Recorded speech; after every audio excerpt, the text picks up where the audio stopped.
It's my honor and privilege to introduce Dr. Charles Lucas, who is at the Wayne State Medical School, professor of surgery, as our honoree tonight. Many in Detroit, internationally and nationally, know about Dr. Lucas for his prowess and many contributions in fields of surgery and in education of thousands of medical practitioners. Dr. Lucas is a native of Detroit. His high school, undergraduate, and medical degrees were all earned within the city limits, and his long-reaching, varied, and groundbreaking career have been based in Detroit for more than 50 years.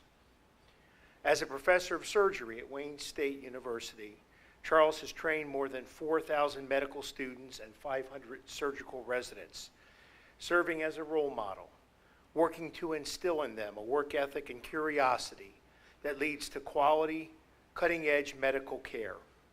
He has written many books and book chapters for medical students. As a researcher, his work in the fields of shock, trauma, acute care surgery, and sepsis is extensive. He and his long-term business partner, Dr. Anna Ledgerwood, have contributed more than 350 articles to surgical literature. His research has led to important discoveries in surgery, patient care, and decreased costs of health care. As a member of the medical community and in service on our board of advisors for the college, he continues to serve as an officer in many local, national, and international professional organizations and continues his long-standing dedication to the education of medical students and residents, writing and editing daily since his retirement. I am pleased to welcome Dr. Lucas to the stage to receive his award. Thank you for your overgenerous introduction. I am the fourth and youngest sons of immigrant Ontario farmers who came to Detroit on their honeymoon to visit siblings.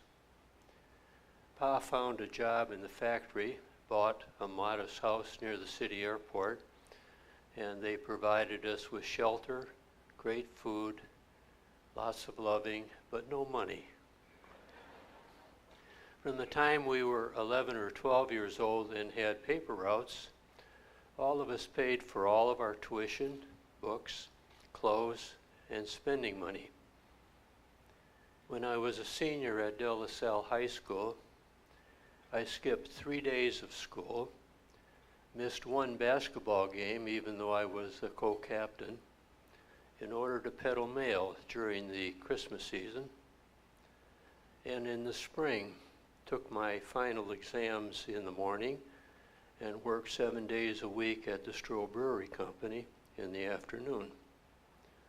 Of course, these jobs were done under a false name because I was underage.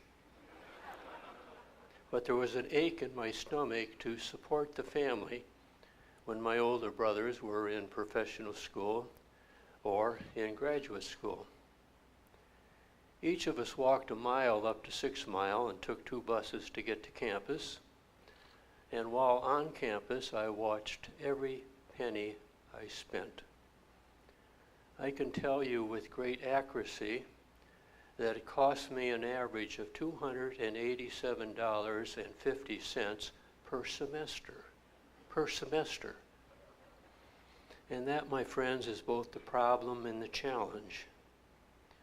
The problem is that young men and women now cannot get the jobs that I had, and the tuition is more than 50 times greater than it was back then. And the challenge for all of us here tonight, and for all of the hundreds of alums who are not here, is to make sure that there be no talented young man or young woman in Southeast Michigan who wants to attend Detroit Mercy but is frustrated in that wish because of finances. From the bottom of my heart, I want to thank those who allowed me to be standing here this evening, and thank you for your attention.